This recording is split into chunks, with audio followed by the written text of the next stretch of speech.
Exposé des 7 âges de l'Église, présentant une étude détaillée des 7 âges de l'Église et des diverses doctrines importantes contenues dans l'Apocalypse chapitres 1 à 3 par William Marion Branham.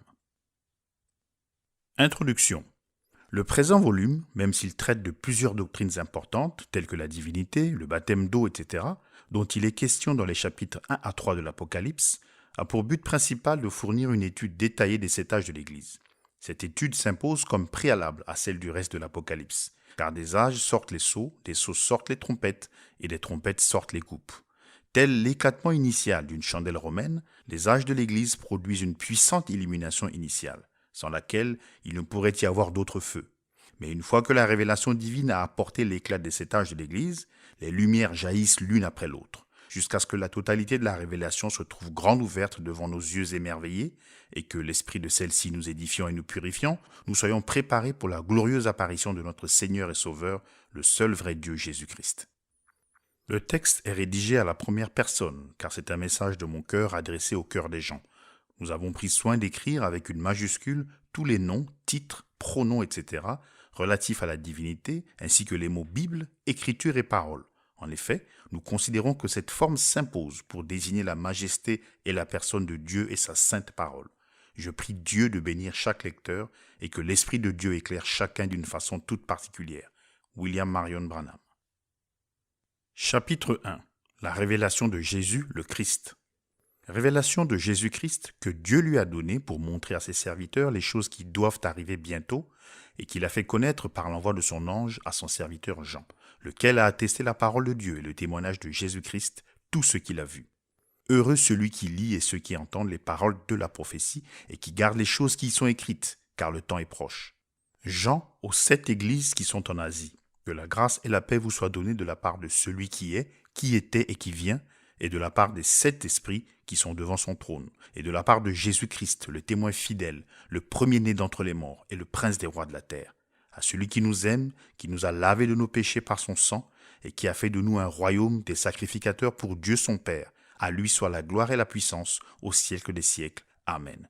Voici, il vient avec les nuées, et tout œil le verra, et ceux qui l'ont percé, et toutes les tribus de la terre se lamenteront à cause de lui. Oui, Amen. Je suis l'alpha et l'oméga, le commencement et la fin, dit le Seigneur Dieu, celui qui est, qui était et qui vient, le Tout-Puissant. Moi, Jean, votre frère, qui est part avec vous à la tribulation et au royaume et à la persévérance en Jésus-Christ, j'étais dans l'île de Patmos à cause de la parole de Dieu et du témoignage de Jésus. Je fus ravi en esprit au jour du Seigneur, et j'entendis derrière moi une voix forte, comme le son d'une trompette, qui disait « Je suis l'alpha et l'oméga, le premier et le dernier. Ce que tu vois, écris-le dans un livre et envoie-le aux 7 églises, à Éphèse, à Smyrne, à Pergame, à Thyatire, à Sardes, à Philadelphie et à Laodicée. » Je me retournai pour connaître quelle était la voix qui me parlait. Et après m'être retourné, je vis 7 chandeliers d'or, et au milieu des 7 chandeliers, quelqu'un qui ressemblait au Fils de l'homme, vêtu de longues robes et ayant une ceinture d'or sur la poitrine. Sa tête et ses cheveux étaient blancs comme de la laine blanche, comme de la neige. Ses yeux étaient comme une flamme de feu. Ses pieds étaient semblables à de l'airain ardent, comme s'il eût été embrasé dans une fournaise.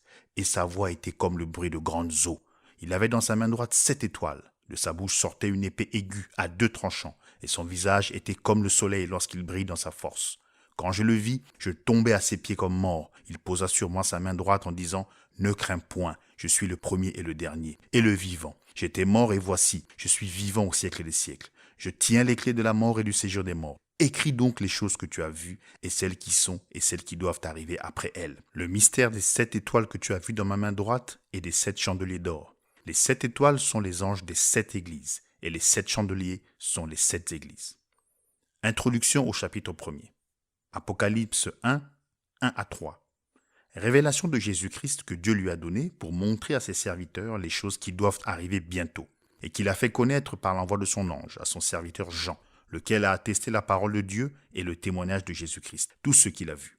Heureux celui qui lit et ceux qui entendent les paroles de la prophétie et qui gardent les choses qui y sont écrites, car le temps est proche. L'écrivain, et non l'auteur, de ce livre est l'apôtre Jean. Les historiens s'accordent à dire qu'il a passé la fin de sa vie à Éphèse, bien qu'au moment de la rédaction de ce livre, il se trouvait sur l'île de Patmos. Ce livre n'est pas la biographie de Jean, mais la révélation de Jésus-Christ dans les futurs âges de l'Église. Au verset 3, il est appelé une prophétie, et c'est bien ce qu'il est. On a coutume de désigner ce livre comme l'Apocalypse de Jean, ce qui est incorrect. C'est la révélation de Jésus-Christ donnée à Jean pour les chrétiens de tous les âges. C'est le seul de tous les livres de la Bible à avoir été écrit par Jésus lui-même, par le moyen de son apparition en personne à un écrivain. C'est le dernier livre de la Bible. Cependant, il annonce le commencement et la fin des dispensations de l'Évangile. Or, le mot grec traduit par révélation, c'est apocalypse, qui a le sens de dévoiler. Ce dévoilement s'illustre parfaitement par l'exemple d'un sculpteur qui dévoile son œuvre statuaire, l'exposant ainsi au regard. C'est une action par laquelle ce qui était auparavant caché se trouve découvert, révélé. Et ce dévoilement n'est pas seulement la révélation de la personne de Christ, mais c'est la révélation des œuvres qu'il allait accomplir au cours des 7 âges de l'Église qui étaient à venir. On n'insistera jamais trop sur l'importance pour le vrai croyant de la révélation par l'Esprit. La révélation est pour vous un facteur d'une importance capitale, peut-être même plus que vous ne le pensez. Je ne parle pas là de ce livre de l'Apocalypse et de vous, je parle de toute révélation. C'est une chose de la plus haute importance pour l'Église. Vous souvenez-vous de Matthieu 16 où Jésus demande à ses disciples « Qui dit-on que je suis, moi le Fils de l'homme » Ils répondirent « Les uns disent que tu es Jean-Baptiste, les autres Élie, les autres Jérémie ou l'un des prophètes. Et vous, leur dit-il, qui dites-vous que je suis » Simon-Pierre répondit « Tu es le Christ, le Fils du Dieu vivant. » Jésus, reprenant la parole, lui dit « Tu es heureux, Simon, fils de Jonas, car ce ne sont pas la chair et le sang qui t'ont révélé cela, mais c'est mon Père qui est dans les cieux. Et moi je te dis que tu es Pierre, et que sur cette pierre je bâtirai mon église, et que les portes du séjour des morts ne prévaudront point contre elle. » Les catholiques romains disent que l'église est bâtie sur Pierre, mais c'est vraiment une conception charnelle. Comment Dieu pourrait-il bâtir l'église sur un homme instable au point de renier le Seigneur Jésus en jurant ? Dieu ne peut bâtir son église sur aucun homme né dans le péché. Et il ne s'agissait pas d'une pierre qui se trouvait là, comme si Dieu avait sanctifié le sol sur cet emplacement. Et ce n'est pas non plus, comme le disent les protestants, que l'église est bâtie sur Jésus. C'est de la révélation qu'il s'agissait. Lisez-le comme c'est écrit. Ce ne sont pas la chair et le sang qui ont révélé cela, mais mon Père l'a révélé. Et sur cette pierre, la révélation, je bâtirai mon église. L'église est bâtie sur la révélation, sur l'ainsi dit le Seigneur. Comment Abel a-t-il su ce qu'il devait faire pour offrir le sacrifice qu'il convenait d'offrir à Dieu ? Il a reçu par la foi la révélation du sang. Caïn n'a pas eu une telle révélation. Pourtant, il avait reçu l'ordre. Alors, il ne pouvait pas offrir le sacrifice qu'il fallait. C'est une révélation provenant de Dieu qui a fait la différence et a donné à Abel la vie éternelle. Vous aurez beau accepter ce que dit le pasteur ou ce qu'enseigne le séminaire, mais malgré l'éloquence avec laquelle cela peut vous être enseigné, tant que Dieu ne vous aura pas révélé que Jésus est le Christ, que c'est le sang qui vous purifie et que Dieu est votre sauveur, vous n'aurez jamais la vie éternelle. C'est la révélation spirituelle qui l'opère. Or, j'ai dit que le livre de l'Apocalypse est la révélation de Jésus et de ce qu'il fait dans les églises de ces 7 âges. C'est une révélation, parce que les disciples eux-mêmes ne connaissaient pas les vérités qui y sont consignées. Cela ne leur avait pas été révélé auparavant. Vous vous souvenez que dans le livre des Actes, ils sont allés demander à Jésus « Est-ce en ce temps que tu rétabliras le royaume d'Israël ?» Il a répondu « Ce n'est pas à vous de connaître les temps ou les moments. » Ces hommes avaient encore en tête le royaume terrestre de Jésus. Mais le royaume qu'il allait édifier était un royaume spirituel. Il ne pouvait même pas leur dire quelle place il aurait dans ce royaume, car le Père ne le lui avait pas révélé. Mais ici, après sa mort et sa résurrection, dans cette phase précise de son ministère de médiation, il peut exposer dans cette révélation de lui-même qu'il donne à Jean ce que vont être sa gloire et sa présence dans l'Église, et ce qu'elles vont faire. Dans cette révélation, il nous fait connaître la fin du diable. Il explique comment il en finira avec le diable et le jettera dans les temps de feu. Il révèle la fin des méchants qui suivent Satan, et Satan a horreur de cela. Avez-vous déjà remarqué que Satan déteste 2 livres de la Bible plus que tous les autres ? Par le moyen des théologiens libéraux et des pseudo-scientifiques, il ne cesse de s'en prendre au livre de la Genèse et au livre de l'Apocalypse. Dans ces 2 livres, nous trouvons l'origine de Satan, ses abominables voies et sa destruction. Voilà pourquoi il les attaque. Il a horreur d'être démasqué. Et dans ces 2 livres, il est révélé exactement tel qu'il est. Jésus a dit de Satan, « Il n'a rien en moi et je n'ai rien en lui ». Le diable aimerait prouver le contraire. Mais comme il ne le peut pas, il s'efforce par tous les moyens de détruire notre confiance dans la parole. Mais quand l'Église refuse de croire Satan et qu'elle croit la révélation de la parole donnée par l'Esprit, alors les portes de l'enfer ne peuvent rien contre elle. Si vous n'y voyez pas d'inconvénient, je prendrai ici un exemple tiré de mon propre ministère. Vous savez tous que ce don qui se manifeste dans ma vie est un don surnaturel. C'est un don par lequel le Saint-Esprit est capable de discerner les maladies, les pensées des cœurs et d'autres choses cachées que seul Dieu peut connaître et qu'il me révèle. J'aimerais que vous puissiez être à mes côtés et voir l'expression qui transparaît sur le visage des gens quand Satan sait qu'il va être dévoilé. Je ne parle pas ici des gens eux-mêmes, mais de Satan, qui a une emprise sur leur vie par le péché, l'indifférence et la maladie. Si vous pouviez voir leur visage, Satan sait qu'il va être dévoilé et l'expression des gens change de façon surprenante. Satan a peur. Il sait que ses œuvres sont sur le point d'être révélées aux gens par l'Esprit de Dieu. Voilà pourquoi il déteste tant nos réunions. Que des noms soient prononcés et des maladies révélées, Satan a horreur de cela. De quoi s'agit-il ? Il ne s'agit pas de lecture de pensée, ni de télépathie, ni de sorcellerie. C'est une révélation par le Saint-Esprit. C'est la seule manière pour moi de connaître ces choses. Évidemment, les esprits charnels appelleront cela n'importe quoi, sauf le Saint-Esprit. Je vais vous montrer une autre raison pour laquelle Satan déteste ce livre de la révélation de Jésus-Christ dans l'Église. Il sait que Jésus-Christ est le même hier, aujourd'hui et pour toujours, et qu'il ne change pas.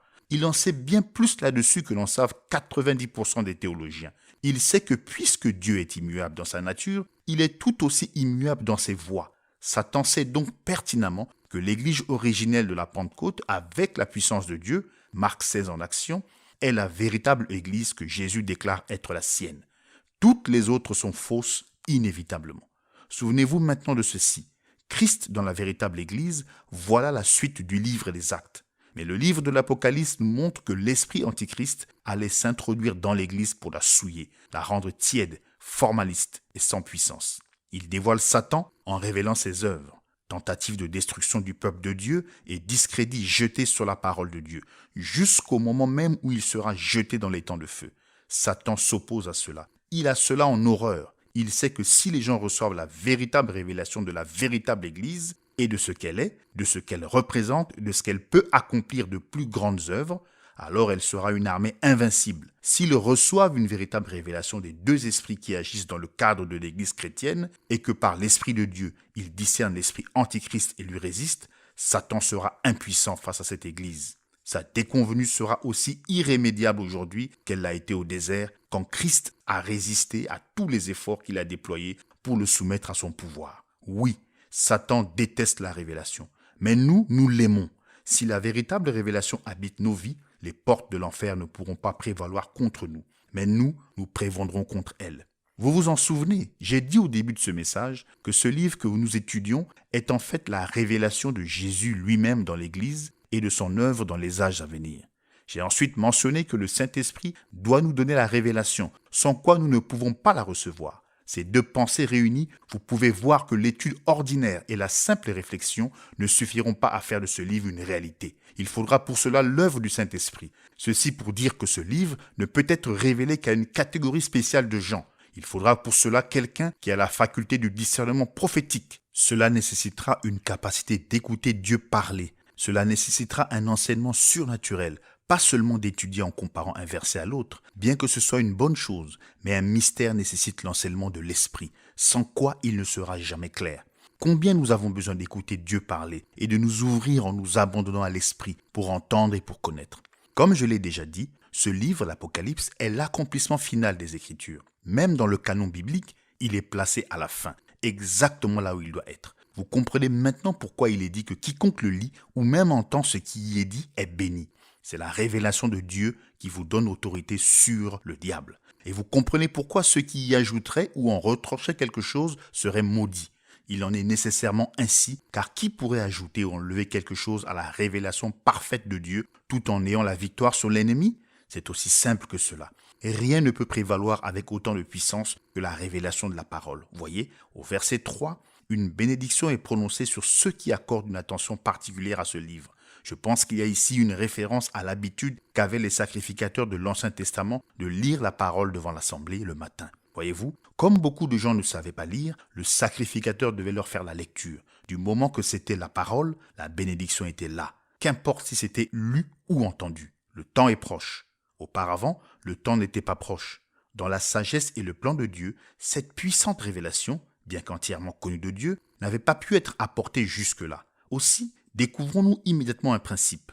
La révélation de Dieu pour chaque âge ne peut venir que dans l'âge en question et à un moment précis. Considérez l'histoire d'Israël. La révélation de Dieu à Moïse n'est venue qu'à un moment précis de l'histoire, et même plus précisément au moment où les gens criaient à Dieu. Jésus lui-même, qui était la révélation complète de la divinité, n'est venu que lorsque les temps ont été accomplis. Et dans cet âge-ci, celui de Laodicée, la révélation de Dieu viendra au temps fixé. Elle ne faillira pas et elle ne sera pas prématurée non plus. Réfléchissez à cela et tenez-en bien compte, car nous sommes aujourd'hui au temps de la fin. La salutation. Apocalypse 1, 4 à 6. Jean, aux 7 églises qui sont en Asie. Que la grâce et la paix vous soient données de la part de celui qui est, qui était et qui vient, et de la part des 7 esprits qui sont devant son trône, et de la part de Jésus-Christ, le témoin fidèle, le premier-né d'entre les morts et le prince des rois de la terre, à celui qui nous aime, qui nous a lavés de nos péchés par son sang, et qui a fait de nous un royaume des sacrificateurs pour Dieu son Père. À lui soit la gloire et la puissance au siècle des siècles. Amen. Ce mot Asie désigne en fait l'Asie mineure. C'est un petit territoire dont les dimensions avoisinent celles de l'État d'Indiana.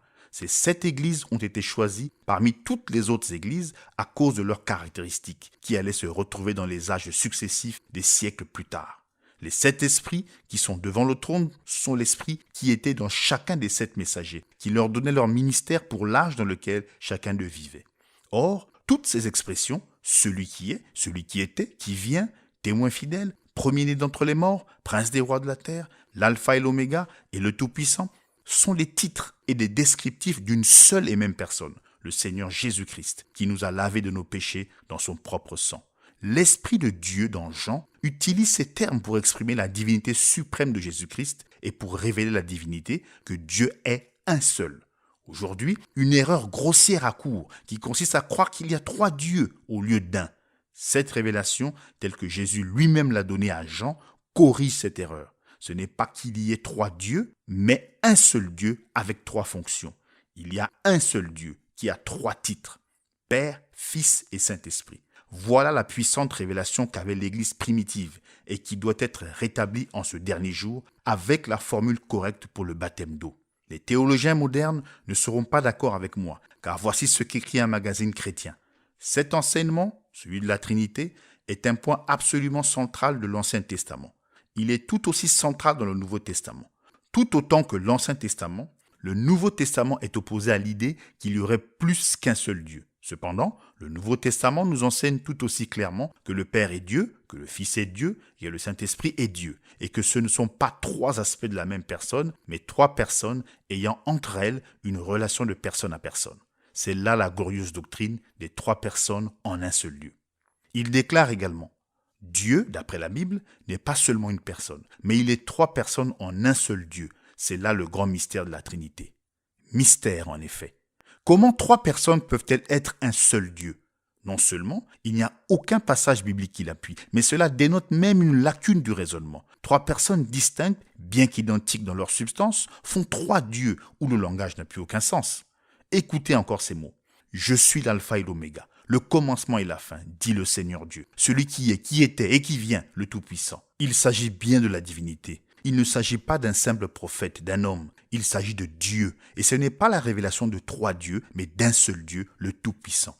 Au commencement de l'Église, ils ne croyaient pas en 3 dieux. On ne trouve aucune croyance de ce genre chez les apôtres. C'est après l'âge apostolique que cette conception a été introduite. Et c'est au concile de Nicée qu'elle est devenue un point de débat et une doctrine cardinale.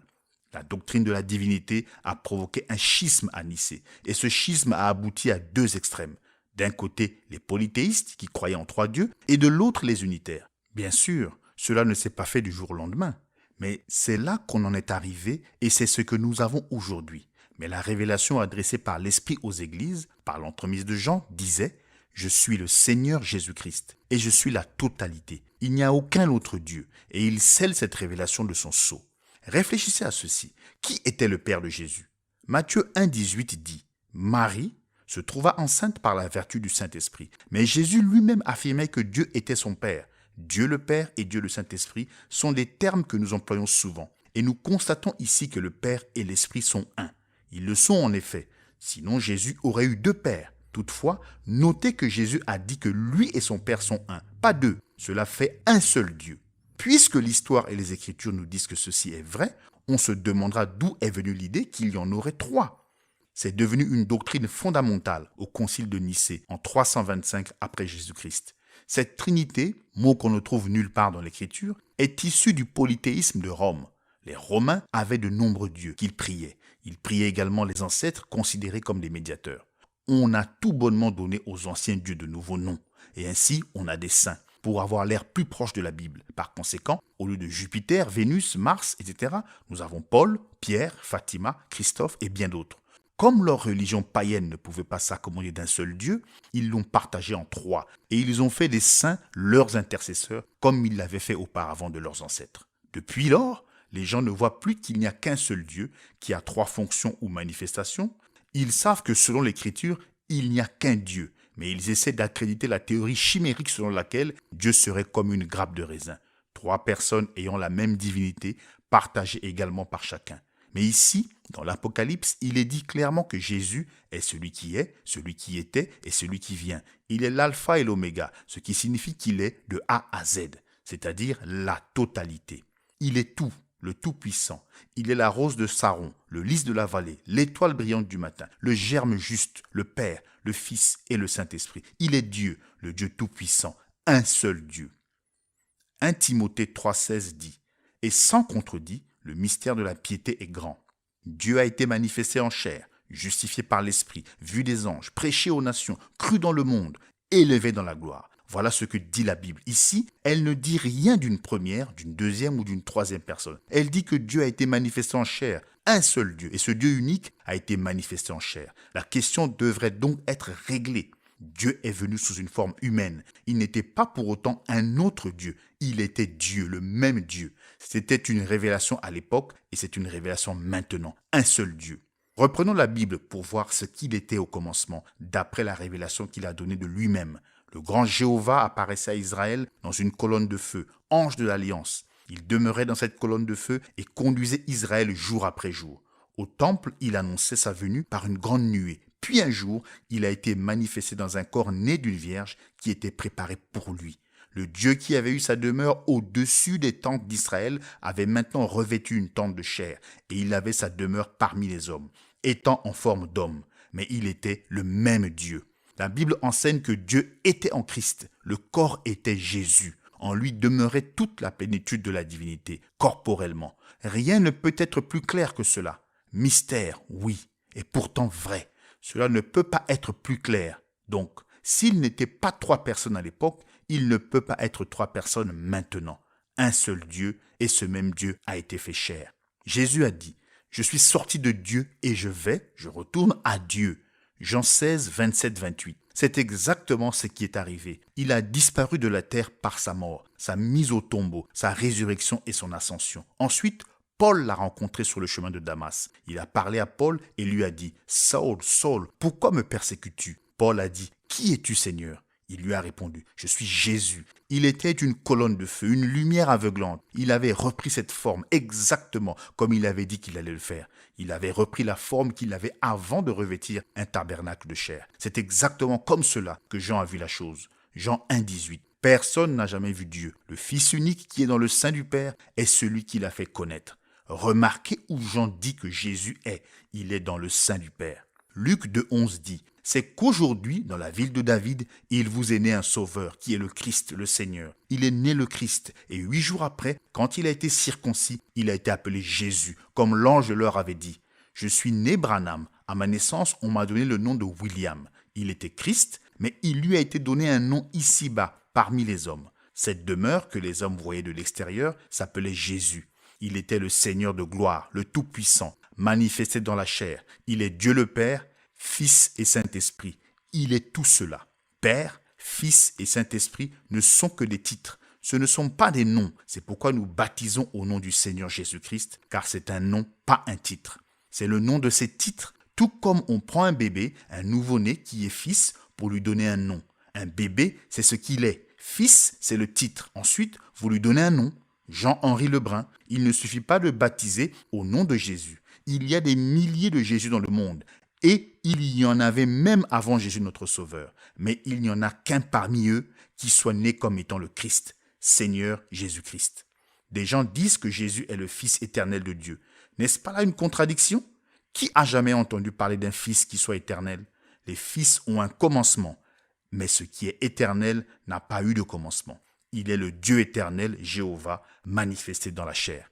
Dans l'évangile de Jean, il est dit: au commencement était la parole, et la parole était avec Dieu, et la parole était Dieu. Et la parole a été faite chair, et elle a habité parmi nous. Il était le témoin fidèle et véritable de la parole éternelle du Père. Il était prophète et pouvait dire ce que le Père le chargeait de dire. Il a dit: mon Père est en moi. C'est là ce qu'a dit Jésus, le tabernacle. Mon Père est en moi. Dieu a beaucoup de titres. Notre justice, notre paix, toujours présent, Père, Fils et Saint-Esprit. Mais il n'a qu'un seul nom humain, et ce nom c'est Jésus. Ne soyez pas embrouillés par le fait qu'il a 3 fonctions, ou qu'il se manifeste de 3 façons. Sur terre, il était prophète. Au ciel, il est le sacrificateur. Et quand il revient sur terre, il est roi des rois. Celui qui était, c'est-à-dire Jésus le prophète. Celui qui est, c'est-à-dire lui, le souverain sacrificateur, qui intercède, qui peut compatir à nos faiblesses. Qui vient, c'est-à-dire le roi qui vient. Sur terre, il était la parole, le prophète. Moïse a dit de lui: l'Éternel votre Dieu vous suscitera un prophète comme moi, et celui qui n'écoutera pas les paroles de ce prophète sera exterminé du milieu du peuple. Notez les faits suivants au sujet de Jésus. Sur terre, il était prophète, agneau et fils. Il n'était pas 3 pour autant. Ce n'étaient que des manifestations ou des fonctions de la même personne, Jésus. Or, il y a un passage de l'Écriture qui, à la faveur des Trinitaires, qui pensent qu'ils prouvent leur idée selon laquelle il y a en fait plus qu'une personne dans la divinité. C'est Apocalypse 5, 6 à 8. Et je vis au milieu du trône et des 4 êtres vivants, et au milieu des vieillards, un agneau qui était là, comme immolé. Il avait 7 cornes et 7 yeux, qui sont les 7 esprits de Dieu envoyés par toute la terre. Il vint, et il prit le livre de la main droite de celui qui était assis sur le trône. Quand il eut pris le livre, les 4 êtres vivants et les 24 vieillards se prosternèrent devant l'agneau, tenant chacun une harpe et des coupes d'or remplies de parfums, qui sont les prières des saints. En effet, ces versets pris isolément sembleraient leur donner raison. Je dis bien s'ils sont pris isolément. Cependant, lisez Apocalypse 4, 2 et 3 et 9 à 11. Aussitôt, je fus ravi en esprit. Et voici, il y avait un trône dans le ciel, et sur ce trône, quelqu'un était assis. Celui qui était assis avait l'aspect d'une pierre de jaspe et de sardoine, et le trône était environné d'un arc-en-ciel semblable à de l'émeraude. Quand les êtres vivants rendent gloire et honneur et action de grâce à celui qui est assis sur le trône, à celui qui vit au siècle des siècles, les 24 vieillards se prosternent devant celui qui est assis sur le trône, et ils adorent celui qui vit au siècle des siècles, et ils jettent leur couronne devant le trône en disant: tu es digne, notre Seigneur et notre Dieu, de recevoir la gloire et l'honneur et la puissance. Car tu as créé toutes choses, et c'est par ta volonté qu'elles existent et qu'elles ont été créées. Remarquez bien qu'au verset 2, il est dit que quelqu'un, pas 2, pas 3, mais un, était assis sur le trône. Au verset 3, il est dit que celui, pas ceux, qui étaient assis avaient l'aspect d'une pierre de jaspe. Au verset 9, il est dit que les êtres vivants rendent honneur à celui, pas ceux. Au verset 10, il est dit que les vieillards se prosternent devant celui, pas ceux. Au verset 11, il est dit qu'ils criaient: tu es digne, notre Seigneur, pas nos seigneurs. Il est également dit, au verset 11, que celui qui était sur le trône était le Créateur, qui est Jésus, Jean 1, 3, qui est le Dieu Esprit Jéhovah de l'Ancien Testament, Genèse 1, 1. Mais ne nous arrêtons pas là. Lisez maintenant Apocalypse 3, 21. Celui qui vaincra, je le ferai asseoir avec moi sur mon trône, comme moi j'ai vaincu et me suis assis avec mon Père sur son trône. Lisez aussi Hébreux 12, 2. Ayant les regards sur Jésus, le chef et le consommateur de la foi, qui, en vue de la joie qui lui était réservée, a souffert la croix, méprisé l'ignominie et s'est assis à la droite du trône de Dieu. Remarquez que, d'après Jésus lui-même, qui a écrit l'Apocalypse, il s'est assis avec le Père.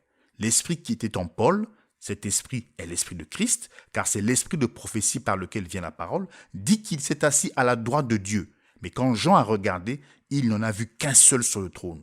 Et ce n'est qu'en Apocalypse 5, 6 à 8, qui succède à Apocalypse 4, 2, 3, dans le temps, que nous voyons l'agneau prendre le livre de celui qui, comme il est indiqué dans Apocalypse 4, 2, 3 et 9, 10, était assis sur le trône. Qu'est-ce que c'est? C'est le mystère d'un seul Dieu.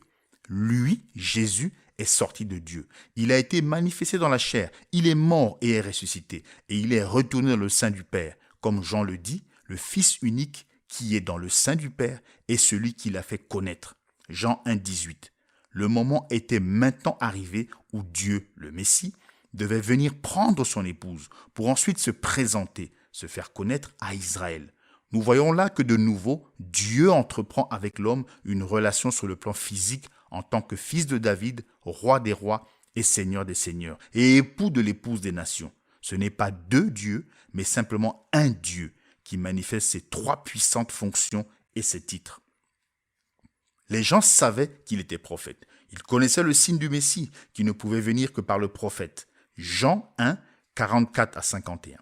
Philippe était de Bethsaïda, de la ville d'André et de Pierre. Philippe rencontra Nathanaël et lui dit « Nous avons trouvé celui de qui Moïse a écrit dans la loi et dont les prophètes ont parlé, Jésus de Nazareth, fils de Joseph. » Nathanaël lui dit « Peut-il venir de Nazareth quelque chose de bon ?» Philippe lui répondit « Viens et vois. » Jésus, voyant venir à lui Nathanaël, dit de lui « Voici vraiment un Israélite dans lequel il n'y a point de fraude. »« D'où me connais-tu » lui dit Nathanaël. Jésus lui répondit « Avant que Philippe t'appelât, quand tu étais sous le figuier, je t'ai vu. » Nathanaël répondit et lui dit « Rabbi, tu es le Fils de Dieu, tu es le roi d'Israël. » Jésus lui répondit « Parce que je t'ai dit que je t'ai vu sous le figuier, tu crois. Tu verras de plus grandes choses que celles-ci. » Et il lui dit « en vérité, vous verrez désormais le ciel ouvert et les anges de Dieu monter et descendre sur le Fils de l'homme. » À cause de cette faculté de discerner les pensées du cœur de l'homme, l'élu de Dieu a reconnu qu'il se trouvait devant le Messie, la parole ointe de Dieu. Hébreux 4, 12. Car la parole de Dieu est vivante et efficace, plus tranchante qu'une épée quelconque à deux tranchants, pénétrante jusqu'à partager âme et esprit, jointures et moelles. Elle juge les sentiments et les pensées du cœur. Quand la femme au puits l'a entendu discerner les pensées qu'elle avait dans le cœur, elle l'a proclamé comme prophète, en déclarant que c'est à cette glorieuse faculté qu'on reconnaîtrait le Messie. Jean 4, 7 à 26. Une femme de Samarie vint puiser de l'eau. Jésus lui dit « Donne-moi à boire », car ses disciples étaient allés à la ville pour acheter des vivres. La femme samaritaine lui dit « Comment toi, qui es juif, me demandes-tu à boire, à moi qui suis une femme samaritaine ?» Les Juifs, en effet, n'ont pas de relation avec les Samaritains. Jésus lui répondit, « Si tu connaissais le don de Dieu, et qui est celui qui te dit, « Donne-moi à boire », tu lui aurais toi-même demandé à boire, et il t'aurait donné de l'eau vive. « Seigneur, lui dit la femme, tu n'as rien pour puiser, et le puits est profond. D'où aurais-tu donc cette eau vive? Es-tu plus grand que notre père Jacob, qui nous a donné ce puits, et qui en a bu lui-même, ainsi que ses fils et ses troupeaux ?» Jésus lui répondit, « Quiconque boit de cette eau aura encore soif, mais celui qui boira de l'eau que je lui donnerai n'aura jamais soif, et l'eau que je lui donnerai deviendra en lui une source d'eau qui jaillira jusque dans la vie éternelle. » La femme lui dit, « Seigneur, donne-moi cette eau, afin que je n'ai plus soif, et que je ne vienne plus puiser ici. » « Va, lui dit Jésus, appelle ton mari et viens ici. » La femme répondit, « Je n'ai point de mari. » Jésus lui dit, « Tu as eu raison de dire, je n'ai point de mari, car tu as eu 5 maris, et celui que tu as maintenant n'est pas ton mari. En cela, tu as dit vrai. Seigneur, lui dit la femme, je vois que tu es prophète. Nos pères ont adoré sur cette montagne, et vous dites-vous que le lieu où il faut adorer est à Jérusalem. Femme, lui dit Jésus, crois-moi, l'heure vient où ce ne sera ni sur cette montagne, ni à Jérusalem que vous adorerez le Père. Vous adorez ce que vous ne connaissez pas. Nous adorons ce que nous connaissons, car le salut vient des Juifs. Mais l'heure vient, et elle est déjà venue, où les vrais adorateurs adoreront le Père en esprit et en vérité, car ce sont là les adorateurs que le Père demande. Dieu est esprit, et il faut que ceux qui l'adorent en esprit et en vérité. La femme lui dit, « Je sais que le Messie doit venir, celui qu'on appelle Christ. Quand il sera venu, il nous annoncera toutes choses. » Jésus lui dit, « Je le suis, moi qui te parle. » Dans Apocalypse 15, 3, il est dit, « Et il chante le cantique de Moïse, le serviteur de Dieu, et le cantique de l'agneau en disant, « Tes œuvres sont grandes et admirables, Seigneur Dieu Tout-Puissant. Tes voies sont justes et véritables, Roi des saints. » Voyez-vous, l'agneau, le souverain sacrificateur qui présente son sang sur le propitiatoire comme expiation pour nos péchés, est le Seigneur Dieu Tout-Puissant. C'est là sa fonction présente. C'est ce qu'il fait actuellement. Il intercède en présentant son sang pour nos péchés. Mais un jour, Cet agneau deviendra le lion de la tribu de Juda. Il viendra avec gloire et puissance pour prendre autorité et régner comme roi. Il est le roi qui viendra régner sur cette terre. Évidemment, ceci ne veut pas dire qu'il n'est pas roi maintenant. En effet, il est notre roi, le roi des saints.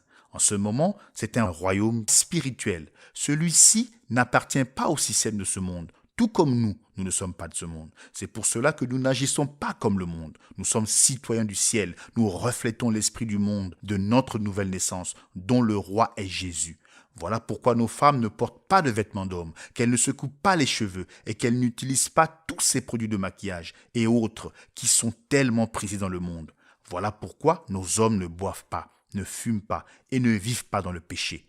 Notre domination est une domination sur le péché et cette domination est appliquée par le pouvoir de l'Esprit de Christ qui habite en nous. Tous les royaumes de la terre vont être mis en pièces, mais le nôtre subsistera. Nous venons de parler des fonctions et des manifestations du seul vrai Dieu, et nous avons contemplé sa gloire par une étude de l'Écriture, mais on ne peut pas le connaître intellectuellement, c'est spirituellement qu'on le connaît, par une révélation spirituelle. Celui-là même qui, selon la chair, était connu comme Jésus, est redevenu la colonne de feu, mais il a promis qu'il reviendrait pour habiter parmi son peuple par l'Esprit. Et le jour de la Pentecôte, cette colonne de feu est descendue et s'est séparée en langue de feu sur chacun d'eux. Qu'est-ce que Dieu faisait? Il se répartissait dans l'Église en donnant à tous ces hommes et femmes une partie de lui-même. Il s'est réparti dans son Église, tout comme il avait dit qu'il le ferait. Jean 14, 16 à 23. Et moi, je prierai le Père, et il vous donnera un autre consolateur, afin qu'il demeure éternellement avec vous, l'Esprit de vérité, que le monde ne peut recevoir, parce qu'il ne le voit point et ne le connaît point. Mais vous le connaissez, car il demeure avec vous, et il sera en vous. Je ne vous laisserai pas orphelin, je viendrai à vous. Encore un peu de temps, et le monde ne me verra plus, mais vous me verrez, car je vis et vous vivrez aussi. En ce jour-là, vous connaîtrez que je suis en mon Père, que vous êtes en moi et que je suis en vous. Celui qui a mes commandements et qui les garde, c'est celui qui m'aime, et celui qui m'aime sera aimé de mon Père. Je l'aimerai et je me ferai connaître à lui. Jude, non pas l'Iscariote, lui dit, « Seigneur, d'où vient que tu te feras connaître à nous et non au monde ?» Jésus lui répondit, « Si quelqu'un m'aime, il gardera ma parole, et mon Père l'aimera. Nous viendrons à lui, et nous ferons notre demeure chez lui. » Il a dit qu'il prierait le Père, qui enverrait un autre consolateur qui était déjà avec eux, les disciples, mais pas en eux. Il s'agissait de Christ. Ensuite, au verset 23, en parlant de lui-même et du Père, il dit, « Nous viendrons. » Voilà. L'Esprit vient, le même Esprit de Dieu qui s'est manifesté comme Père, comme Fils et qui se manifestera encore en plusieurs. Un seul Dieu qui est l'Esprit. C'est pourquoi personne ne pourra jamais venir dire que le Saint-Homme, c'est un pape ou que le Saint-Homme, c'est un évêque ou un prêtre. Le Saint-Homme, c'est Christ, le Saint-Esprit en nous. Comment la hiérarchie ose-t-elle déclarer que les laïcs n'ont rien à dire ? Chacun a quelque chose à dire, chacun a un travail, chacun a un ministère. Le Saint-Esprit est venu à la Pentecôte et s'est réparti sur chacun afin que s'accomplisse ce que Christ a dit. En ce jour-là, vous connaîtrez que je suis en mon Père, que vous êtes en moi et que je suis en vous. Jean 14, 20. Le grand je suis, le Dieu tout-puissant, est venu comme esprit pour remplir sa véritable Église. Il est en droit d'agir là où bon lui semble et sur qui il veut. Nous n'établissons pas quelques hommes saints parmi nous, mais la véritable assemblée du Seigneur tout entière est sainte, à cause de la présence du Saint-Esprit. C'est lui, le Saint-Esprit, qui est saint, et non l'assemblée par elle-même. Voici donc la révélation. Jésus-Christ est Dieu. Le Jéhovah de l'Ancien Testament est le Jésus du Nouveau. Vous aurez beau faire, vous ne pourrez pas prouver qu'il y a trois dieux. Mais il vous faut aussi une révélation par le Saint-Esprit pour comprendre la vérité qu'il est un. Il faut une révélation pour voir que le Jéhovah de l'Ancien Testament est le Jésus du Nouveau. Satan s'est sournoisement introduit dans l'Église et a rendu les gens aveugles à cette vérité. Et une fois qu'ils y ont été aveuglés, il n'a pas fallu longtemps avant que l'Église de Rome cesse de baptiser au nom du Seigneur Jésus-Christ. Je reconnais qu'il faut une vraie révélation du Saint-Esprit pour voir la vérité au sujet de la divinité, en ces jours où tant de saintes écritures ont été falsifiées. Mais l'Église victorieuse, la triomphante, est bâtie sur la révélation. Nous pouvons donc nous attendre à ce que Dieu nous révèle sa vérité. Vous n'avez toutefois pas besoin de révélation pour le baptême d'eau. C'est déjà là, en plein devant vous. Serait-il possible un seul instant que les apôtres soient conduits à dévier d'un ordre provenant directement du Seigneur, de baptiser au nom du Père, du Fils et du Saint-Esprit pour désobéir volontairement? Ils savaient bien quel était le nom et il n'y a aucun passage de l'Écriture où ils aient baptisé autrement que dans le nom du Seigneur Jésus-Christ. Le simple bon sens vous dira que le livre des Actes, c'est l'Église en action et que s'ils baptisaient de cette manière, c'est ainsi qu'il faut baptiser. Et si vous trouvez cette déclaration trop forte, que dites-vous de celle-ci? Quiconque n'avait pas été baptisé au nom du Seigneur Jésus devait être rebaptisé. Acte 19, 1 à 6. Or, il arriva, comme Apollos était à Corinthe, que Paul, après avoir traversé les contrées supérieures, vint à Éphèse. Et ayant trouvé de certains disciples, il leur dit: Avez-vous reçu l'Esprit Saint après avoir cru? Et ils lui dirent: Mais nous n'avons même pas ouï dire si l'Esprit Saint est. Et il dit: De quel baptême donc avez-vous été baptisés? Et ils dirent: Du baptême de Jean.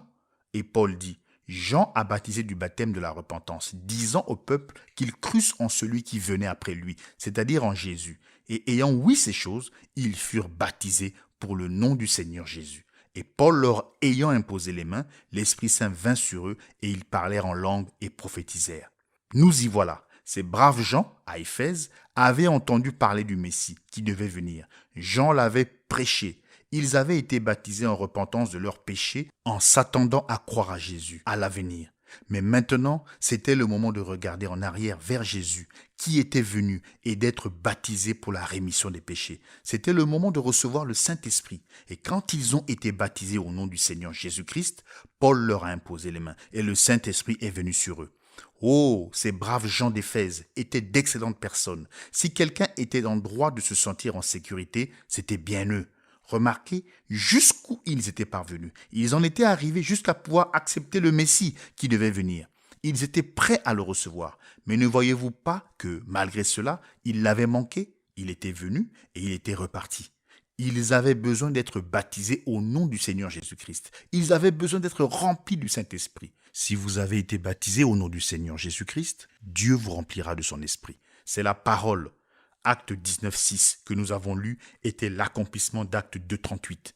Repentez-vous et que chacun de vous soit baptisé au nom de Jésus-Christ pour le pardon de vos péchés et vous recevrez le don du Saint-Esprit. Vous voyez, Paul, par le Saint-Esprit, a dit exactement ce que Pierre avait dit par le Saint-Esprit. Et ce qui a été dit ne peut pas être changé. Cela doit rester la même chose depuis la Pentecôte jusqu'à ce que le tout dernier élu ait été baptisé. Galates 1, 8. Mais quand nous-mêmes, quand un ange du ciel annoncerait un autre évangile que celui que nous vous avons prêché, qu'il soit anathème. Mais quelques-uns d'entre vous, les unitaires, baptisent de la mauvaise manière. Vous baptisez pour la régénération, comme si le fait d'être immergé dans l'eau vous sauvait. La régénération ne vient pas par l'eau, elle est une œuvre de l'Esprit. L'homme qui, par le Saint-Esprit, a donné l'ordre, repentez-vous, et que chacun de vous soit baptisé au nom du Seigneur Jésus, n'a pas dit que l'eau régénère. Il a dit que c'était seulement le témoignage d'une bonne conscience envers Dieu. Rien de plus. 1 Pierre 3, 21. Cette eau était une figure du baptême qui n'est pas la purification des souillures du corps, mais l'engagement d'une bonne conscience envers Dieu et qui maintenant vous sauve, vous aussi, par la résurrection de Jésus-Christ. Je le crois. Si quelqu'un a l'idée erronée que l'histoire prouve qu'il faut baptiser d'eau autrement qu'au nom du Seigneur Jésus-Christ, je lui conseillerais d'étudier l'histoire pour voir par lui-même. Voici le récit authentique d'un baptême qui a eu lieu à Rome en l'an 100 de notre ère et qui a été reproduit dans le magazine Time du 5 décembre 1955. Le diacre leva la main et Publius Decius entra par la porte du baptistère. Debout, dans l'eau jusqu'à la ceinture, se tenait Marcus Vasca, le marchand de bois. Il souriait, tandis que Publius avançait près de lui dans l'eau du bassin. « Crédis » lui demanda-t-il. « Credo » répondit Publius. « Je crois que mon salut vient de Jésus, le Christ, qui fut crucifié sous Ponce Pilate. Je suis mort avec lui, afin d'avoir avec lui la vie éternelle. » Il sentit alors des bras musclés qui le soutenaient, tandis qu'il se laissait tomber en arrière dans le bassin. Il entendit près de son oreille la voix de Marcus. « Je te baptise au nom du Seigneur Jésus. » Et l'eau froide se referma sur lui. En ce temps-là, et jusqu'à ce que la vérité soit perdue, c'est-à-dire au concile de Nicée, on avait toujours baptisé au nom du Seigneur Jésus-Christ. Cette vérité perdue ne devait revenir qu'au dernier âge, soit au début de notre siècle. Mais elle est revenue. Satan ne peut pas empêcher la révélation de paraître quand l'Esprit veut la donner. Oui, s'il y avait 3 dieux, vous pourriez bien baptiser pour un Père, un Fils et un Saint-Esprit. Mais la révélation donnée à Jean était qu'il y a un seul Dieu et que son nom est Seigneur Jésus-Christ et que l'on baptise pour un Dieu et un seul. C'est pour cela que Pierre a baptisé comme il l'a fait à la Pentecôte. Il devait être fidèle à la révélation qui était. Que toute la maison d'Israël sache donc avec certitude que Dieu a fait à la fois Seigneur et Christ, ce Jésus que vous avez crucifié. Le voilà, le Seigneur Jésus-Christ. Si Jésus est à la fois Seigneur et Christ, alors, lui Jésus, il est et ne peut pas être autre chose que Père, Fils et Saint-Esprit en une seule personne manifestée dans la chair. Ce n'est pas Dieu en 3 personnes, Trinité bénie, mais un seul Dieu, une seule personne qui a 3 titres principaux avec 3 fonctions qui manifestent ces titres. Écoutez-le de nouveau. Ce même Jésus est à la fois Seigneur et Christ. Le Seigneur, le Père, et le Christ, le Saint-Esprit, sont Jésus, car lui Jésus, il est les deux, à la fois Seigneur et Christ. Si nous ne pouvons pas voir là la véritable révélation de la divinité, nous ne la verrons jamais. Le Seigneur n'en est pas un autre. Le Christ n'en est pas un autre. Ce Jésus est le Seigneur Jésus-Christ, un seul Dieu. Un jour, Philippe dit à Jésus, « Seigneur, montre-nous le Père, et cela nous suffit. » Jésus lui dit, « Il y a si longtemps que je suis avec toi, et tu ne m'as pas connu. Celui qui m'a vu a vu le Père. Comment dis-tu, montre-nous le Père? Moi et le Père, nous sommes un. » Une fois, comme je citais cela, une dame m'a dit, « Un instant, monsieur Branham, vous et votre épouse êtes un. » J'ai répondu, « Pas de cette façon-là. » Elle a dit, « Pardon ?» Alors je lui ai demandé, « Me voyez-vous ?» Elle a dit, « Oui. » J'ai demandé, « Voyez-vous mon épouse ?» Elle a dit, « Non. » J'ai dit, « Alors, cette unité-là est d'une autre nature, car il a dit, « Quand vous me voyez, vous voyez le Père. » Le prophète a dit qu'il y aurait de la lumière au temps du soir. Dans le cantique, il est dit, « Au temps du soir, la lumière paraîtra. Le sentier de la gloire, là tu le trouveras. C'est dans la voie de l'eau qu'est la lumière d'aujourd'hui. Enseveli dans le précieux nom de Jésus. Jeunes et vieux, repentez-vous de tout votre péché. Le Saint-Esprit entrera certainement en vous. La lumière du soir est venue. Oui, c'est un fait que Dieu et Christ sont un. » Il n'y a pas très longtemps, je parlais à un rabbin juif. Il me disait, « Vous autres, les gens des nations, vous ne pouvez pas partager Dieu en 3 et servir cela à un juif. Nous en savons plus que cela. » Je lui ai répondu, « Justement, monsieur le rabbin, nous ne partageons pas Dieu en 3. Vous croyez les prophètes, n'est-ce pas? » Il a dit, « Bien sûr que oui. » « Croyez-vous Ésaïe 9,6 » ? Oui. De qui le prophète parlait-il? Du Messie. J'ai dit, « Que sera le Messie par rapport à Dieu ?» Il a dit, « Il sera Dieu. » J'ai dit, « C'est exact. Amen. » Vous ne pouvez pas faire de Dieu 3 personnes ou 3 parties. Vous ne pouvez pas dire à un juif qu'il y a un Père et un Fils et un Saint-Esprit. Il vous dira tout de suite d'où cette idée-là est venue. Les Juifs savent que ce credo a été établi au Concile de Nicée. Pas étonnant qu'ils nous traitent de païens. Nous parlons d'un Dieu qui ne change pas. Les Juifs aussi croient cela. Seulement, l'Église a changé ce Dieu immuable de 1 à 3. Mais la lumière revient au temps du soir. Comme c'est frappant de voir que cette vérité revient au moment où les Juifs retournent en Palestine. Dieu et Christ sont un. Ce Jésus est à la fois Seigneur et Christ. Jean avait la révélation et Jésus était la révélation. Et il s'est présenté ici même dans ce passage de l'Écriture. Je suis celui qui était, qui est et qui vient, le Tout-Puissant. Amen. Si la révélation est hors de votre portée, levez les yeux et cherchez Dieu pour la recevoir. Il n'y a pas d'autre moyen pour vous de la recevoir. Une révélation doit venir de Dieu. Elle ne vient jamais par une capacité humaine, naturelle, mais c'est quelque chose que l'on reçoit de façon spirituelle. Vous pourriez même mémoriser les Écritures, mais bien que ce soit merveilleux, ce n'est pas ainsi que vous y arriverez. Il faut que ce soit une révélation qui vient de Dieu. Il est dit dans la parole que personne ne peut dire que Jésus est le Christ si ce n'est par le Saint-Esprit. Vous devez recevoir le Saint-Esprit. Ensuite, et ensuite seulement, l'Esprit peut vous donner la révélation que Jésus est le Christ. Dieu le oint. Personne ne connaît les choses de Dieu, sauf l'Esprit de Dieu et celui à qui l'Esprit de Dieu les révèle. Il nous faut demander à Dieu la révélation plus que toute autre chose au monde. Nous avons accepté la Bible, nous avons accepté les glorieuses vérités qui s'y trouvent. Cependant, pour la plupart des gens, elle n'est toujours pas réelle, parce qu'il n'y a pas de révélation par l'Esprit. La parole n'a pas été vivifiée. La Bible dit, dans 2 Corinthiens 5, 21, que nous sommes devenus la justice de Dieu par notre union avec Jésus-Christ. Saisissez-vous? Elle dit que nous sommes la justice même de Dieu lui-même, en étant en Christ. Elle dit que lui, Jésus, est devenu péché pour nous. Elle ne dit pas qu'il est devenu pécheur, mais qu'il est devenu péché pour nous, afin que par notre union avec lui, nous devenions la justice de Dieu. Si nous acceptons le fait, et il nous faut l'accepter, qu'il est littéralement devenu péché pour nous en se substituant à nous, alors nous devons aussi accepter le fait que par notre union avec lui, nous sommes devenus la justice même de Dieu. Rejeter l'un, c'est rejeter l'autre. Accepter l'un, c'est accepter l'autre. Nous savons bien que la Bible dit cela, on ne peut pas le nier. Mais il en manque la révélation. Le fait n'est pas réel pour la plupart des enfants de Dieu. C'est un bon verset de la Bible sans plus. Mais il doit être rendu vivant pour nous. Pour cela, il en faudra la révélation. Je vais ajouter quelque chose ici qui va à la fois vous étonner et vous aider. Il n'y a guère d'érudits qui ne croient pas que le Nouveau Testament original était en grec. Tous nos grands érudits, en ce qui concerne la Bible, ont dit que Dieu a donné au monde 3 grandes nations avec 3 grands apports à la cause de l'Évangile. Il nous a donné les Grecs, qui ont donné une langue universelle. Il nous a donné les Juifs, qui nous ont donné la vraie religion et la vraie connaissance de Dieu à travers le Sauveur. Il nous a donné les Romains, qui nous ont donné un empire unifié avec un appareil juridique et un réseau routier. Ainsi, nous avons la vraie religion, la langue qui permet de la transmettre à de nombreux peuples et l'État et les routes qui constituent des conditions matérielles favorables à sa diffusion. Et historiquement, cela semble être tout à fait vrai. Et aujourd'hui, nos hellénistes disent que le grec de l'époque biblique est d'une si parfaite exactitude que si l'étudiant du texte grec est un grammairien expert et précis, il peut véritablement savoir ce qu'enseigne la parole du Nouveau Testament. Mais ceci n'est-il pas qu'une théorie? Est-ce exact? N'est-ce pas plutôt que chaque helléniste de renom d'une certaine dénomination conteste un autre helléniste d'une autre dénomination? Et n'est-ce pas que leurs arguments sont fondés sur des mots grecs identiques et des règles de grammaire identiques? Assurément, c'est vrai. Déjà à l'âge de Pergame, juste avant le concile de Nicée de l'an 325, 2 grands érudits, Arius et Athanase, se sont enfermés dans un affrontement doctrinal au sujet d'un mot grec.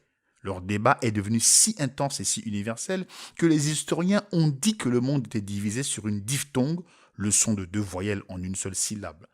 Or, si le grec est à ce point parfait et prévu par Dieu, pourquoi un tel débat? Certainement, Dieu n'avait pas prévu que nous devrions tous connaître le grec. Aujourd'hui encore, on se dispute au sujet du grec. Prenons par exemple le livre Radiographie de l'Église paralysée du Christ en citant des passages bien étudiés.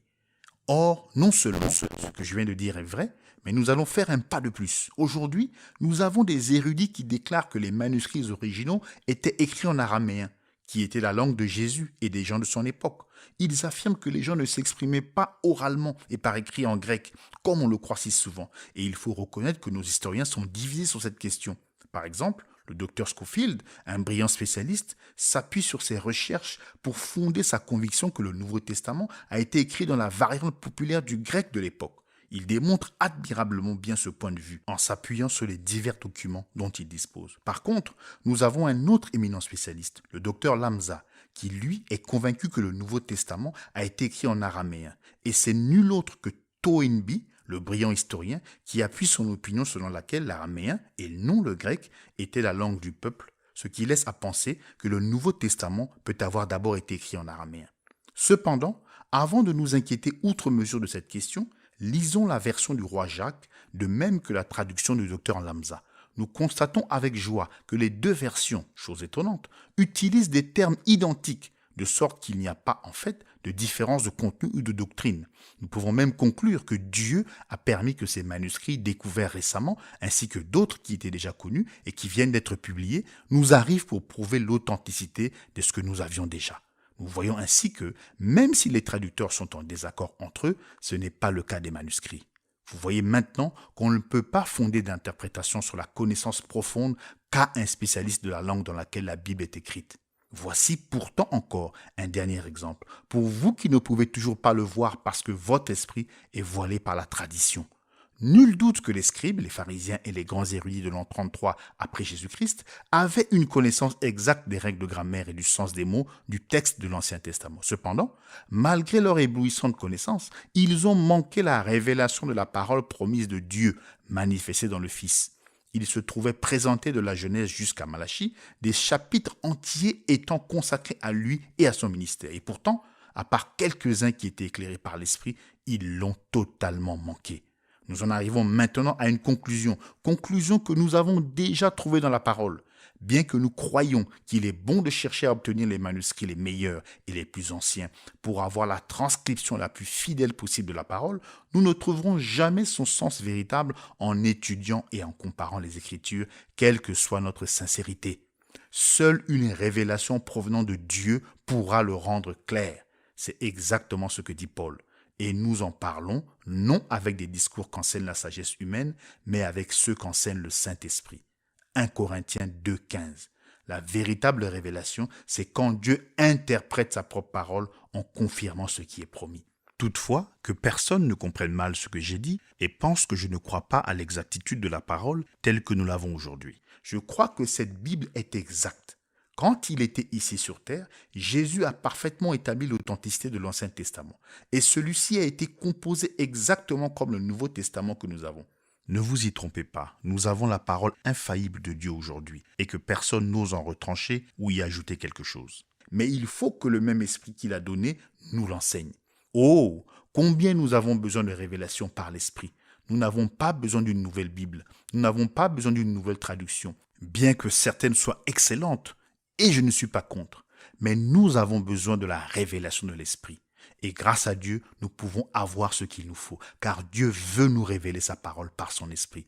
Que Dieu, par son Esprit, commence à nous donner une révélation continue, victorieuse et source de vie. Oh, si seulement l'Église pouvait recevoir une révélation toute fraîche et devenir par cette révélation la parole vivante manifestée, alors nous pourrions accomplir les plus grandes œuvres et glorifier Dieu notre Père céleste. Délivré du péché. Apocalypse 1,5.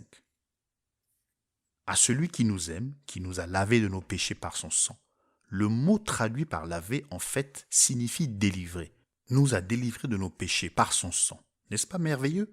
Mais êtes-vous axé sur les choses spirituelles? Avez-vous saisi? C'est son propre sang qui nous a entièrement délivrés du péché. Ce n'était pas un sang humain, c'était le sang de Dieu.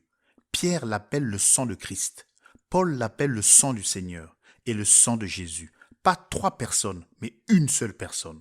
Voilà encore cette révélation. Un seul Dieu. Ce Dieu Jéhovah omnipotent est descendu. Il s'est fait un corps au moyen d'une naissance virginale et il y a habité afin que ce soit le sang de Dieu qui nous libère, nous délivre entièrement de nos péchés et qui nous fasse paraître devant lui irrépréhensibles et dans l'allégresse. Voulez-vous un type de l'Ancien Testament? Retournons au Jardin d'Éden. Quand les premières nouvelles sont arrivées dans la gloire, que le fils Adam était perdu, est-ce un ange que Dieu a envoyé? Est-ce un fils qu'il a envoyé? Est-ce un autre de nos semblables qu'il a envoyé? Non, il est venu lui-même racheter ce fils perdu. Alléluia. Dieu n'a pas confié à un autre son plan de salut. Il ne s'est fié qu'à lui-même. Dieu s'est fait chair, a habité parmi nous et nous a rachetés pour lui-même. Nous sommes sauvés par le sang de Dieu. Le Dieu éternel a habité dans un corps mortel pour ôter le péché. Il est devenu l'agneau pour verser son sang et entrer avec ce sang à l'intérieur du voile. Considérez ceci. Puisque c'est le sang de Dieu, c'est un sang parfait. Et si le sang parfait nous délivre du pouvoir, de l'esclavage et de la souillure du péché, alors la délivrance est parfaite et entière. Il n'y a donc maintenant aucune condamnation. Qui accusera les élus de Dieu? C'est Dieu qui justifie, qui déclare que nous sommes justes. Qui les condamnera? Christ est mort. Romains 8, 33-34. Voilà, sa mort nous a donné le sang. Le sang nous a libérés. Il n'y a maintenant aucune condamnation. Comment pourrait-il y en avoir? Il n'y a pas de motif de condamnation parce que le sang nous a délivrés du péché. Nous sommes libres, non coupables. N'écoutez pas les hommes, écoutez la parole. Vous êtes délivrés par le sang.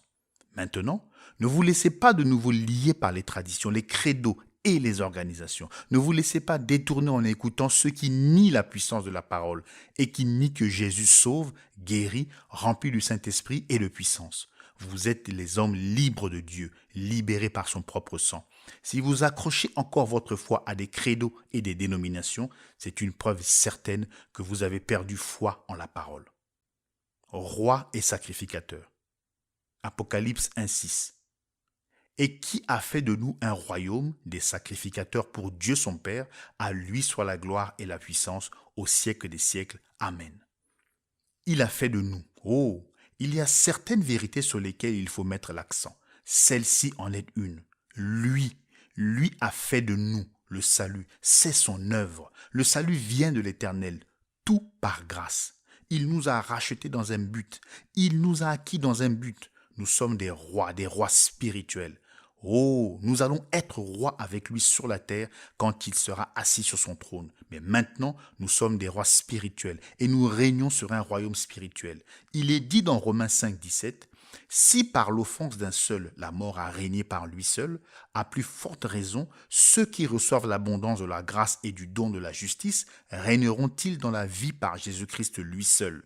Et dans Colossiens 1, 13, qui nous a délivrés de la puissance des ténèbres et nous a transportés dans le royaume, le règne du Fils de son amour. Maintenant même, nous régnons avec Christ, ayant la domination sur le péché, le monde, la chair et le diable. Nous publions ses louanges et sa gloire. Nous le montrons lui, car c'est Christ en nous qui produit le vouloir et le faire selon son bon plaisir. Oui, assurément, maintenant même, nous sommes assis dans les lieux célestes en Jésus-Christ. Et a fait de nous des sacrificateurs, oui, des sacrificateurs pour lui, offrant la louange spirituelle de lèvres sanctifiées, dédiant notre vie comme une offrande agréable pour lui, l'adorant en esprit et en vérité, intercédant et suppliant, des sacrificateurs et des rois pour notre Dieu. Pas étonnant que le monde ne nous attire pas et que nous soyons des gens singuliers, zélés pour les bonnes œuvres. Nous avons été recréés en lui pour être des enfants semblables à notre Père. Le Dieu qui vient. Apocalypse 1,7. Voici, il vient avec les nuées, et tout œil le verra, et ceux qui l'ont percé, et toutes les tribus de la terre se lamenteront à cause de lui. Oui, Amen. Il vient, Jésus vient, Dieu vient, le prophète vient, le sacrificateur et roi vient, le tout en tout vient. Oui, Seigneur Jésus, viens bientôt. Amen. Il vient. Il vient dans les nuées, des nuées de gloire, comme quand ils l'ont vu sur la montagne de la transfiguration, et que ses vêtements resplendissaient, tandis que la puissance de Dieu l'enveloppait. Et tout œil le verra. Ce qui veut dire que ce n'est pas l'enlèvement. C'est quand il viendra prendre sa place légitime de gouverneur du monde. C'est quand ceux qui l'ont percé de leur credo et de leur doctrine de dénomination seront dans le deuil et que tous se lamenteront de terreur devant celui qui est la parole. Voici ce qu'annonce la révélation de Zacharie 12, 9 à 14. Zacharie a prophétisé ceci il y a environ 2500 ans. C'est sur le point d'arriver. Écoutez, en ce jour-là, je m'efforcerai de détruire toutes les nations qui viendront contre Jérusalem. Alors je répandrai sur la maison de David et sur les habitants de Jérusalem un esprit de grâce et de supplication. Et ils tourneront les regards vers moi, celui qu'ils ont percé. Or, quand l'évangile va-t-il retourner aux Juifs? Une fois l'époque des nations terminée, l'évangile est prêt à retourner aux Juifs. Oh, si seulement je pouvais vous annoncer quelque chose qui est sur le point d'arriver en ce jour même où nous vivons. Cette chose glorieuse qui est sur le point d'arriver mènera à Apocalypse 11 et saisira ces deux témoins, ces deux prophètes, Moïse et Élie, pour ramener l'évangile aux Juifs. Nous sommes prêts pour cela, tout est en place. Comme les Juifs ont apporté le message aux gens des nations, de même les gens des nations le ramèneront tout droit aux Juifs et l'enlèvement aura lieu. Or, rappelez-vous ce que nous avons lu dans Apocalypse et dans Zacharie. Ces deux choses arriveront tout de suite après la tribulation. L'Église des premiers-nés ne passe pas par la tribulation. Nous savons cela. La Bible l'enseigne. Il est dit qu'à ce moment-là, Dieu répandra son esprit sur la maison d'Israël. C'est le même esprit qui a été répandu sur les gens des nations à leur époque. Et ils tourneront les regards vers moi, celui qu'ils ont percé. Ils pleureront sur lui comme on pleure sur un fils unique. Ils pleureront amèrement sur lui comme on pleure sur un premier-né. En ce jour-là, le deuil sera grand à Jérusalem, comme le deuil d'Adadrimon dans la vallée de Méguidon. Le pays sera dans le deuil, chaque famille séparément, la famille de la maison de David séparément, et les femmes à part, la famille de la maison de Nathan séparément, et les femmes à part, et chacune des maisons à part, quand il viendra dans les nuées de gloire à sa seconde venue. Ces Juifs qui l'ont percé le verront, comme il est dit dans un autre passage de l'Écriture. D'où te viennent ces blessures? Et il y répondra, de la maison de mes amis. Non seulement ce sera un temps de deuil pour les Juifs qui l'ont rejeté comme Messie, mais ce sera un temps de deuil pour ceux des gens des nations qui resteront, ceux qui l'auront rejeté en tant que sauveur de notre époque. Il y aura des pleurs et des lamentations. Les vierges endormies se lamenteront. Elles représentent l'Église qui a refusé de recevoir l'huile, symbole du Saint-Esprit, dans sa lampe, symbole du corps, du vase de l'huile, jusqu'à ce qu'il soit trop tard. Cela ne veut pas dire qu'elles n'étaient pas des gens bien. Elles étaient vierges, ce qui signifie qu'elles étaient d'une haute moralité. Mais comme elles n'avaient pas d'huile dans leur lampe, elles ont été rejetées là où il y a des pleurs et des grincements de dents. Voyons comment tout ceci est typifié dans Genèse chapitre 45, là où Joseph rencontre ses frères en Égypte et se fait connaître à eux. Genèse 45, 1 à 7. Et Joseph ne put plus se contenir devant tous ceux qui se tenaient près de lui, et il cria: Faites sortir tout le monde auprès de moi. Et personne ne se tint près de Joseph quand il se fit connaître à ses frères. Et il laissa éclater sa voix en pleurs, et les Égyptiens l'entendirent, et la maison du Pharaon l'entendit. Et Joseph dit à ses frères: Je suis Joseph. Mon père vit-il encore? Et ses frères ne pouvaient lui répondre, car ils étaient troublés devant lui. Et Joseph dit à ses frères: Approchez-vous de moi. Et ils s'approchèrent, et il dit: Je suis Joseph votre frère, que vous avez vendu pour l'Égypte. Et maintenant, ne soyez pas attristés, et ne voyez pas d'un œil chagrin que vous m'ayez vendu ici, car c'est pour la conservation de la vie que Dieu m'a envoyé devant vous. Car voici 2 ans que la famine est dans le pays, et il y a encore 5 ans pendant lesquels il n'y aura ni labour ni moisson. Et Dieu m'a envoyé devant vous pour vous conserver de rester sur la terre, et pour vous conserver la vie par une grande délivrance. Ce passage ne se compare-t-il pas merveilleusement avec Zacharie 12? En les réunissant, nous allons forcément le voir exactement comme il faut. Très jeune, Joseph était haï par ses frères.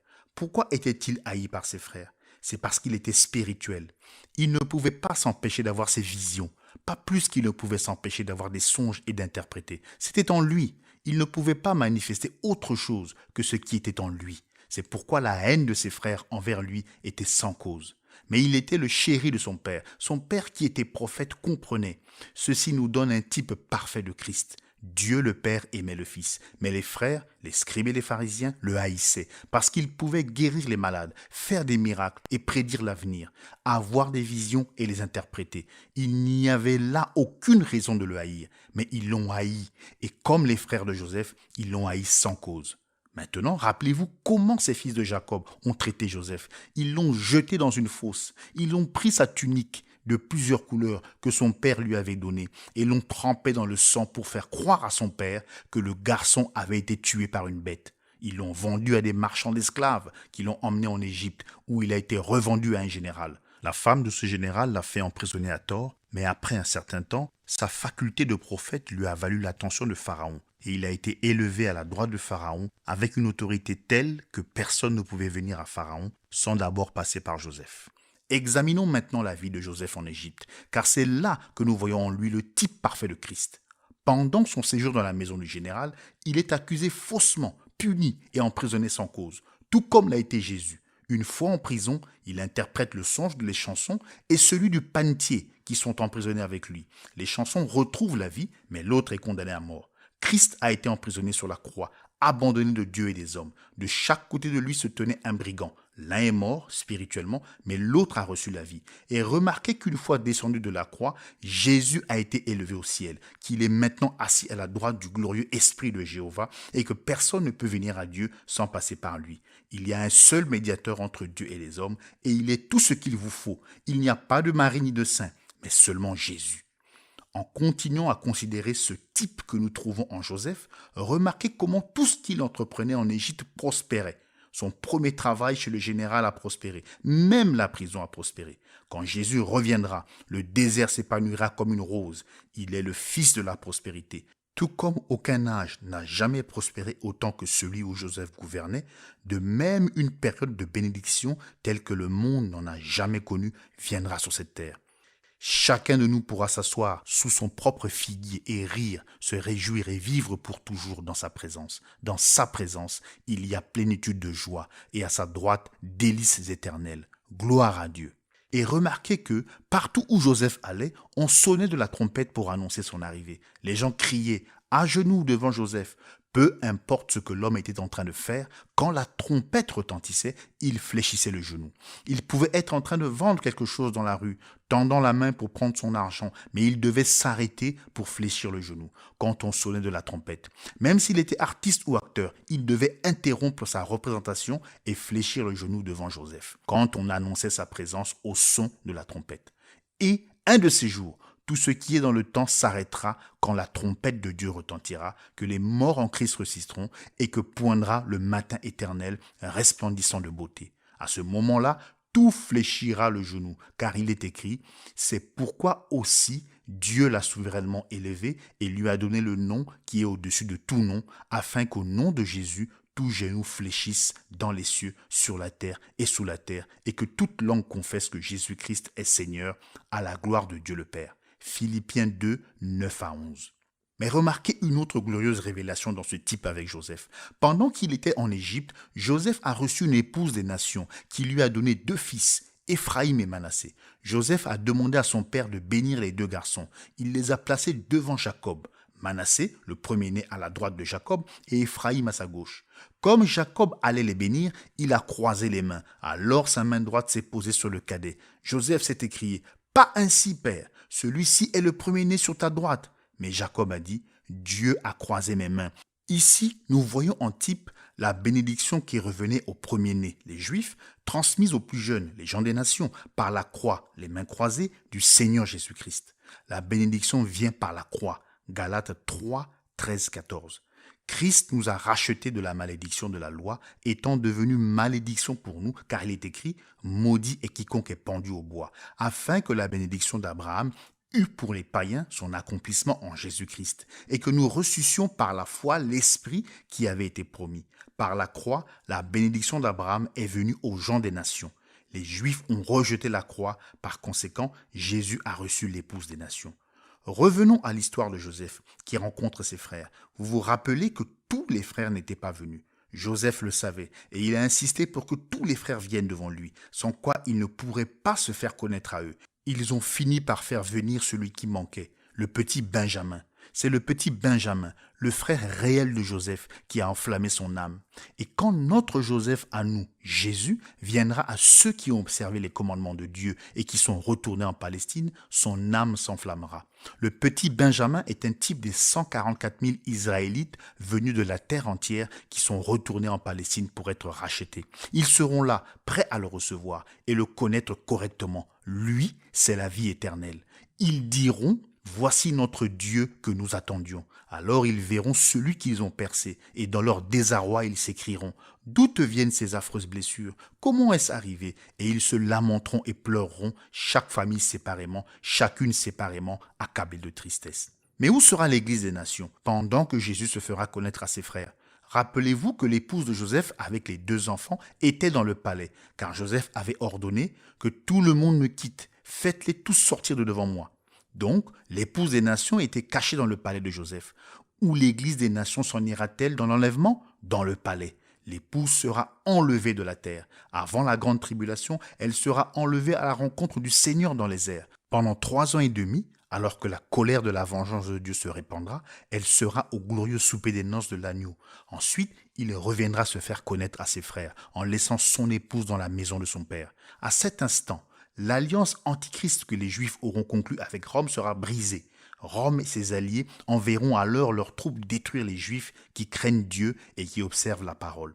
Mais comme ils s'en prendront à la ville pour la détruire, un signe apparaîtra dans les cieux de la venue du Fils de l'homme avec ses puissantes armées pour détruire ceux qui détruisent la terre. L'ennemi repoussé, Jésus viendra alors se présenter aux 144 000. Ayant vu sa puissante œuvre de salut, ils auront connu sa puissance. Mais en voyant ses blessures, sachant qu'ils l'avaient rejeté jusqu'alors, ils crieront, accablés de terreur et de crainte, tout comme l'ont fait jadis leurs frères devant Joseph, remplis de la crainte d'être tués. Mais comme disait Joseph, ne voyez pas la chose d'un œil chagrin, tout va bien. Dieu était là-dedans, il l'a fait pour sauver la vie. De même, Jésus leur exprimera paix et amour.